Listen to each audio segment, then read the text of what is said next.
পরাজিত সৈনিক বলতে আমি বলছি বিএনপি। শহীদ জিয়ার বিএনপি এখন আর নাই, বেগম জিয়ার বিএনপি এখন আর নাই।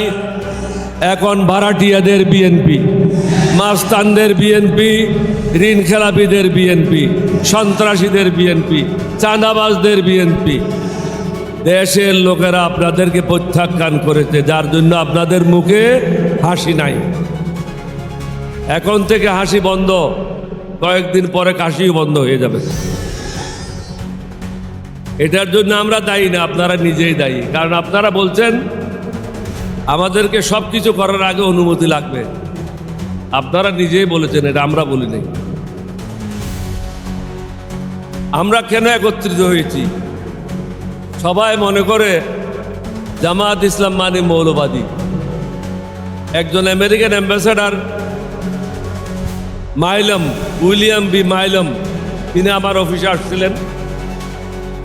আমাকে বললেন জামায়াত ইসলাম তো মৌলবাদী। আমি, তুমি ঠিক বলছো, তুমি কি মৌলবাদী না?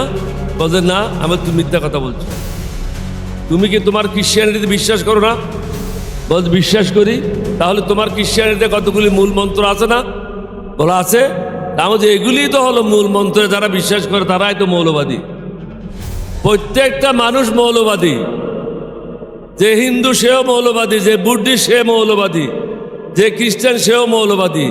আমরা সবাই মৌলবাদী। আমি বল, তুমি বলতে চাচ্ছ এক্সট্রিমিস্ট।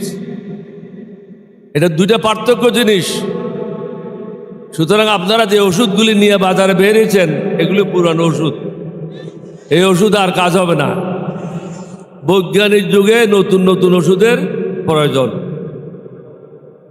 এখন আমার বয়স 87। আমি যদি আমার 27 বছরের ফটো লাগাই দিই বাইরে, মানুষে কি বলবে? বলে তো ওর মাথা খারাপ হয়ে গেছে। এখনকার সাথে যুগের সাথে তাল মিলিয়ে চলেন। আমরা কেন এখানে আসছি? সবাই মনে করে বোধহয় জামায়াত ইসলাম মানে এখানে সব মৌলানা। মঞ্চে দেখেন শুধু একজন মৌলানার নাম বলছে, আব্দুল হালিম সাহেব। বাকি সব barrister, engineer, doctor. Shafiqur Rahman সাহেব নিজে ডাক্তার। সব শিক্ষিত লোকের সমাবেশ, সমাগম, 11 দলীয় ঐক্য জোট হয়েছে। সুতরাং সমগ্র জাতিকে বলবো, ভুল করবেন না। আমি একজন মুক্তিযোদ্ধা। এটা হলো আমার জীবনের শেষ যুদ্ধ। এই যুদ্ধ হলো সন্ত্রাসীদের বিরুদ্ধে, চাঁদাবাজদের বিরুদ্ধে, মস্তানদের বিরুদ্ধে, টেন্ডারবাজদের বিরুদ্ধে। মানুষকে জেগে উঠতে হবে। কয়েকটা টাকার বিনিময়ে, মিথ্যা কথার আশ্বাসে জাতিকে বিক্রি করবেন না। বিগত 25 বছর মোদির গোলামি করেছে তারা। মোদির গোলামদেরকে আপনারা ভোট দেবেন না। ঋণ খেলাপিদেরকে ভোট দেবেন না। মাস্তানদেরকে ভোট দেবেন না। সন্ত্রাসীদেরকে ভোট দেবেন না। ভালো মানুষ যারা আছে তাদেরকে ভোট দেবেন, তাহলে সমাজটা ভালো হবে। আপনি একটা হারামিকে ভোট দেবেন আর বলবেন যে সমাজ ভালো করেন। সমাজ কিভাবে ভালো হবে? সমাজ ভালো করার জন্য ভালো লোকদেরকে ভোট দিতে হবে। আমি আর বক্তব্য দীর্ঘায়িত করবে না। আশা করি জাতি আমার মেসেজটা পেয়েছে।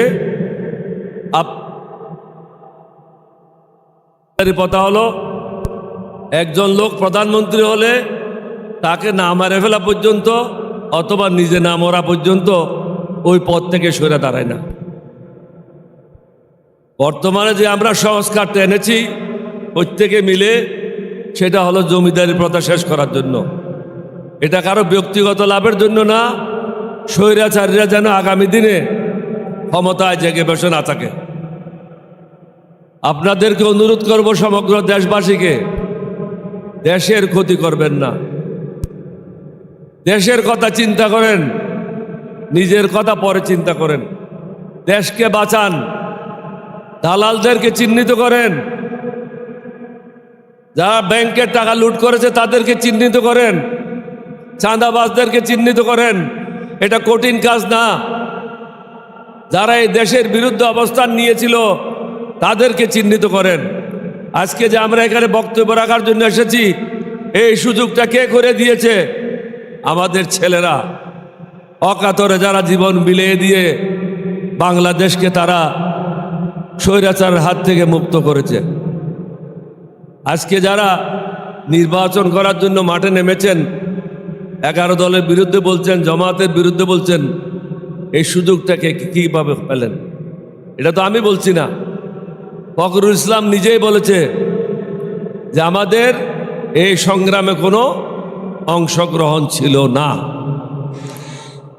তাহলে দেশবাসীকে বুঝতে হবে তারা কাদের জন্য কাজ করেছে। তারা ভারতের মোদির ইশারায় কাজ করেছে, মোদির দালাল হিসাবে কাজ করেছে। দালালদেরকে চিহ্নিত করেন।